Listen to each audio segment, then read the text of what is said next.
This is a stimulus update and daily news report. Got some important update to share with you. Looks like Thanksgiving could be 20% more expensive this year due to inflation. And because of the slight decrease in inflation, President Biden taking credit for that, but Republicans not too happy. I'll play you the video clip of their perspective on President Biden. $1,000 monthly checks going out even up to $6,000. Plus, there is $4,000 potentially going out to millions of Americans. And I'll give you some other important updates as well. Hope you're having a wonderful Wednesday. If you appreciate the fact-based, fast-paced updates, hit the like button down below and subscribe to the channel for more daily, straight-to-the-point updates on matters that financially matter to you. So I want to get your opinion on this. Former President Trump announces third bid for White House. Big announcement. A lot of people saw it coming, but I'm really curious what you think. Does former President Trump have what it takes to become president again? And it looks like we might have a Trump-Biden rematch. Let me know your thoughts on that. If you are a Republican, do you support former President Trump? Or do you think there should be fresh blood? Let me know your thoughts on that. Also, when it comes to inflation, it's a lot worse in other places. United Kingdom, inflation hits 41-year high of 11.1% as food and energy prices continue to soar. So as I was doing my research, came across this. 11.1% is higher than in the US, so pretty high. Could be worse, and they didn't even give out any stimulus checks. Then also here, reducing inflation without a recession might not be feasible, according to Fed official. So I have had, not in my 40 years with Fed, seen a time of this kind of tightening that you didn't get some painful outcomes. So I would say most people are predicting a recession is going to happen to, kill the economy, bring down inflation. Even Amazon founder Jeff Bezos warns a recession is looming and Americans should prepare for the worst. So Jeff Bezos, one of the richest people in the world, I think he's number 2 at the moment to Elon Musk, saying the economy does not look great right now. Things are slowing down. You're seeing layoffs in many, many sectors of the economy. The probabilities say if we're not in a recession right now, we're likely to be in one very soon. Speaking of layoffs, Jeff Bezos and Amazon laying off 10,000 workers. So yeah, a lot of CEOs, economists, government officials saying that a recession is coming. So if this is bad, it might get even worse, is what we're hearing. And then some more not so good news here. Thanksgiving dinner will cost 20% more this year because of inflation. So I'm curious, what are you doing for Thanksgiving? Are you cutting back? Are you spending time with family? You're just going to have a regular meal? You're going to do all the Thanksgiving fixings? Or because everything's so expensive, you're having to change your plans? Let me know down in the comments below. I'm going to a family member's house. So yeah, Thanksgiving will cost a whopping 20% more than it did last year, according to a new survey released Wednesday. And then, yeah, a feast for 10 with 12 menu items, including turkey, stuffing, cranberries, and pumpkin pie mix will cost $64 on average, up $10.74 from last year. That comes out to $6.50 per person. Not that bad, actually. I thought it'd be more expensive. But yeah, still not good. A statement from President Joe Biden on the Producer Price Index, the PPI in October, which I announced yesterday. Basically, he said this: the bottom line is this: my economic plan is showing results, and we face global economic challenges from a position of strength. As I said last week, it will take time to get inflation back to normal levels, and we could see setbacks along the way, but we will keep at it. So, does President Biden deserve the credit for the minor decrease in inflation? Is there more to be done? Can there be done? Take a look at the Republican perspective on that. Total household debt, this is from the New York Fed, hit $16.5 trillion in the third quarter of this year. And the year-over-year increase in credit card balances is the largest in more than 20 years. And so this is the Federal Reserve trying to fight the runaway inflation, largely caused by reckless spending from the Democrats and Joe Biden and company. Well, again, you're exactly right about that, Dagan. And here's what's going on. The math here is real simple. 8% increase in prices over the last year, 5% wage gains. So that means that people, as we've talked about, they've lost about $4,000 in their take-home pay after inflation. And so what people are trying to do now, Dagan, to maintain their standard of living is they're running up their credit cards because their wages and salaries won't pay their bills completely. And I find this to be quite troubling. The number that I saw is that for the first time, I think, ever, Americans now have $1 trillion of debt on their credit cards and other forms of consumer debt. You add that, by the way, Dagan, to the $4 trillion of debt that Biden has added to the national debt, we're becoming debt nation.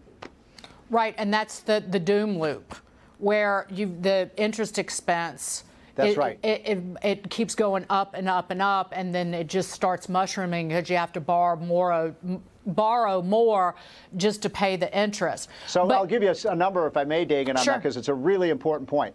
If you look, every time the interest rates on the federal debt, because the United States government is the largest borrower in the world, right? And so when the interest rate on the 10-year or 20 or 30-year Treasury goes up by 1 percentage point, that adds another $1 trillion to the debt. So we're like a dog chasing its tail. The more we borrow, the more the interest rates go up. The more the interest rates go up, the more the borrowing goes up. It's a very vicious cycle. Mm-hmm. Thank you for insulting dogs. As a dog lover.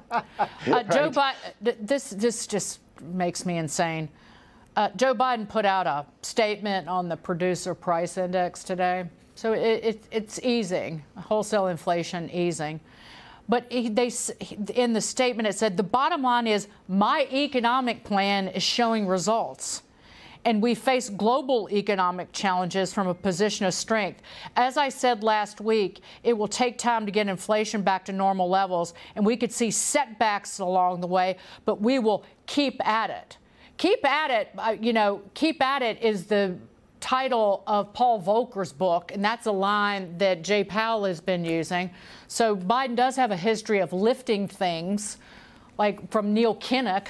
Remember in the 80s? That's why he dropped out of the presidential race. But this is just hot or cold garbage. The plans out of this White House have done nothing but fuel inflation, and it makes the Fed's job that much harder. So here's why I'm not as look, I hope the president's right. I hope inflation is going away because it's doing so much damage to our country. But I'm not quite as optimistic as he is. And he actually laid this out last week. He was saying, well, all this massive spending that's already been authorized, Dagan, a lot of that spending doesn't hit the economy until next year. Right. Now, that means when all that spending hits the economy, do you think that's going to make inflation better or worse? Obviously, it's going to make it worse. They should be the #1 job of this Republican House of Representatives, and thank God Nancy Pelosi is no longer to be Speaker, is to cut that excessive government spending. Because no, go ahead. Well, if they don't do it, you are going to have a return to 8, 9, 10% inflation because you're just deluging the economy with cheap money. One of the most inflationary things going on right now is the continued extension of the moratorium on making student loan payments. I'm not talking about the student loan cancellation, which has been sidelined because of court rulings, but I'm talking about this has been going on for 33 months. And Maya McGinnis in the Committee for a Responsible Federal Budget came out today and said the pause on student loan repayments is scheduled to end December 31st, and it needs to end then. And there are reports that Biden is considering an 8th extension of this repayment pause. These are stimulus checks, in essence, for rich people, for doctors and lawyers and investment bankers. And you want to know why these fancy restaurants are full of people? Because they're not paying their student loans. You're so right about that. And the only thing I would disagree with on that quote you played by Maya McGinnis is I would do it immediately. I mean, to let people know you are going to have to repay the debts that you took out. That's what an upstanding citizen does. The federal taxpayer isn't going to write that off for you, and it should start right now. I mean, you've had people who haven't been paying off these debts already for a year to a year and a half because of COVID. I mean, a lot of the debt repayments were suspended during COVID, and Dagan. So that means How long are we going to let people not pay these debts back? 33 months. They extended it in April when inflation was north of 8%, and then they extended it again in August. And now, and then they put out a statement about their fighting inflation. That is. What are your thoughts? Now that we're sort of getting more results, I'm still surprised. 8 days after the election, we don't even know who won the House. Looks like the Republicans, though, although not officially confirmed. But will things be different with Republicans sort of in control in the House? Let me know. So per month, $4,000 stimulus payment could be coming for millions of Florida residents. So actually not just Florida, but stimulus payments worth $4,000 per month are coming for millions of Florida residents because inflation is taking a bite out of Floridians' purchasing power. They may feel a hit to their wallets more intensely than anywhere else. So yeah, this actually isn't just for Florida, but this is talking about the Family Security Act 2.0, which would give child tax credits, could be up to $4,000 per year with $350 payments. So not just Florida, but this is actually for many different states. So yeah, you could see Florida compared to the United States, in Florida, almost 50% of the family in this state are now struggling to pay their usual household expenses. Expenses much higher, or not much higher, higher than the national average. But yeah, so that's not just Florida, but then also cash assistance, automatic monthly checks worth up to $1,000 and $6,500 one-time payment start going out in the mail today to Americans. So this is going on in Denver, Colorado. This is a guaranteed income program, and looks like there's 3 different ways to get paid with this. Some will get $1,000 per month for a year.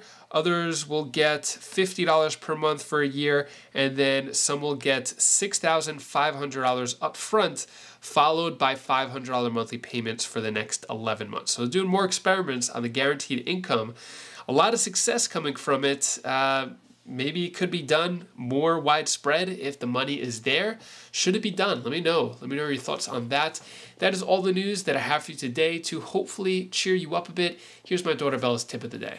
Hi guys, I want to tell you the one thing that you can do to yourself. Be kind, be smart, and also you have to be kind to your mom, your daddy, or your brother, or sister, or anything that you want. And also you have to be kind to yourself. Thank you so much for watching. Appreciate all of your support. So my daughter Bella not feeling the best. She's a little under the weather, so she's just resting, trying to drink some tea and stuff. But yeah, she's just out of it.